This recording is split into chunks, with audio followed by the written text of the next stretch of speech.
Ibu akan membahas tujuan pembelajaran kita. Yang pertama, menganalisis tradisi dan strategi dakwah Rasulullah periode Madinah. Kemudian yang kedua, menganalisis substansi piagam Madinah. Yang ketiga, menganalisis peristiwa hijrah yang dilakukan Rasulullah dan para sahabat. Langsung saja ke materi yang pertama, budaya dan kondisi masyarakat Madinah sebelum Islam. Kota Madinah awalnya bernama Yatsrib. Nah, dilihat dari struktur sosial dan budaya, penduduk Yatsrib cenderung lebih heterogen dibanding Mekah. Masyarakat Yatsrib dikelompokkan menjadi tiga, yaitu suku Aus dan Khazraj, kaum Yahudi, dan yang ketiga kaum musyrik. Kemudian kondisi masyarakat Madinah sebelum Islam, yakni mereka masih melakukan praktik riba dan juga mereka sering bertikai, sehingga mengakibatkan peperangan antar suku. Itu terjadi karena mereka sangat mudah diadu domba. Kemudian selanjutnya di bidang perekonomian, di Madinah memiliki tanah yang subur, sehingga kebanyakan dari masyarakat Madinah memiliki pekerjaan yang bertani dan berkebun. Kemudian yang kedua, substansi dan strategi dakwah Rasulullah di Madinah.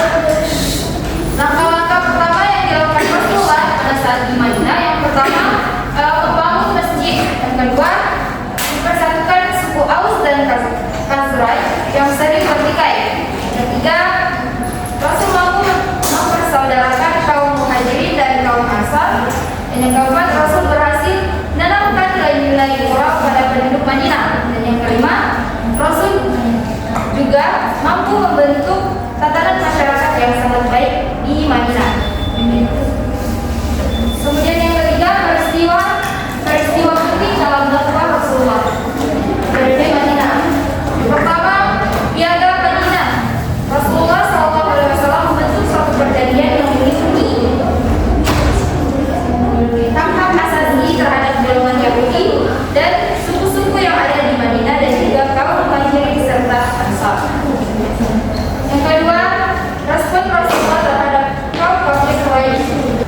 Selama dakwahnya, Rasulullah tidak pernah memaksakan apalagi menyerang serangan untuk memeluk agama Islam. Di Madinah, Rasulullah menerima wahyu diperbolehkannya berperang melawan kafir Quraisy yang selalu mengganggu dakwahnya. Kemudian kita masuk ke peristiwa Badar. Peristiwa Badar yakni perang pertama kali dalam sejarah Islam terjadi pada tahun 2 Hijriah atau tahun 625 Masehi. Pasukan muslimin kala itu berjumlah 313 orang dan pasukan kafir Quraisy berjumlah 1000 orang. Dan pada peperangan itu kaum muslimin memenangkan perang tersebut. Kemudian perang Uhud. Pada perang Uhud telah menorehkan kesedihan dalam hati Rasulullah karena paman beliau yakni Hamzah bin Abdul Muthalib wafat di tangan Warsi bin Harb yang merupakan suruhan dari Hindun istri Abu Sufyan. Pada saat itu kaum muslimin sudah meraih kemenangan, akan tetapi pasukan muslimin yang berada di bukit Uhud tergiur akan harta rampasan perang, sehingga pasukan pemanah itu menuruni bukit dan diserang kembali oleh kafir Quraisy. Kemudian yang ketiga, perang Ahzab atau perang Khandaq terjadi pada bulan Syawal tahun 5 Hijriah di sekitar kota Madinah Utara. Kemudian yang terakhir, perjanjian Hudaybiyah. Rasulullah menyepakati perjanjian antara kaum muslimin dan dengan kaum kafir Quraisy dengan nama perjanjian Hudaybiyah. Baiklah, itulah penyampaian materi dari Ibu. Untuk itu adakah yang ingin bertanya? Tidak. Oke, cukup. Anggap kalian sudah mengerti. Dan terhubung sudah mengerti atau jelas, Ibu mau satu orang untuk menyimpulkan dari yang sudah dijelaskan. Untuk yang ada yang mau, ibu mau buat guys saja.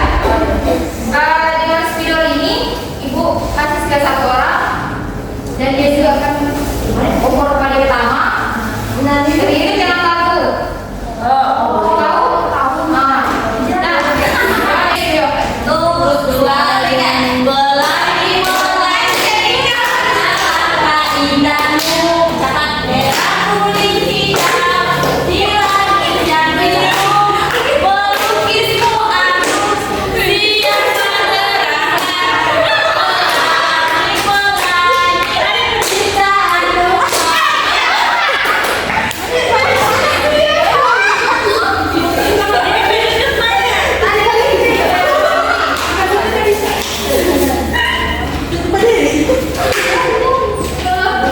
Mau nanya aja.